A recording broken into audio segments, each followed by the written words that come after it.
Rivals 100 linebacker Harold Perkins, guy we've been talking about a ton over the last month. He finally makes it official, lands at LSU, a place school that maybe not even it wasn't in the mix a month ago. They do a great job closing, getting him on campus. The last 10 days have been a whirlwind. Gorney, how did the Tigers pull it off? Yeah, I've talked to Harold Perkins a few times over the last month and a half. One for a rankings release where he seemed very not interested in LSU all that much. Wasn't sure about the hire. Didn't know Brian Kelly much at all. Then he had said that if LSU wants him, they can come talk to him. He ends up going to talk to them in Baton Rouge on a visit, and I think that's where everything was sealed with Harold Perkins. He had committed to Texas A&M at the Under Armour game. But then after that, really didn't close down his recruitment at all. If anything, it got more ramped up. Florida got much more heavily involved. Miami tried to get him down for a visit, was never really confident that they were going to be able to flip him.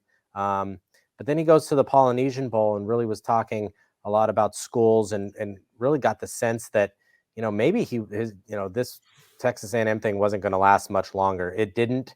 Florida got him on campus and really gave him the pitch. But he had grown up an LSU fan. He had grown up playing for them, dreaming about playing for them. Obviously the linebacker tradition there is big.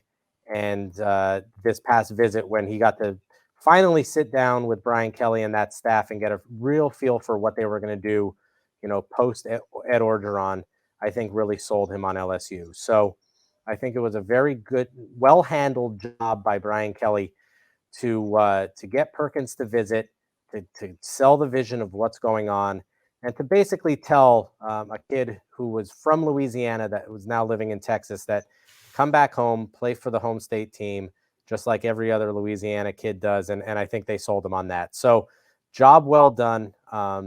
At the Under Armour game, he played mainly running back all week, just out of necessity. He's not the biggest kid, but honestly, over the years at linebacker, I've stopped caring about that. He can cover ground. He can tackle. He's going to hit. He's going to run. Those are the things that they're going to like out of him at linebacker, and that's why it's so big for LSU. All right, so tremendous close for the Tigers, getting one of the biggest names of all, and of course, a guy who was originally from Louisiana. So be sure to check out TigerDetails.com for complete coverage of the Tigers signing day.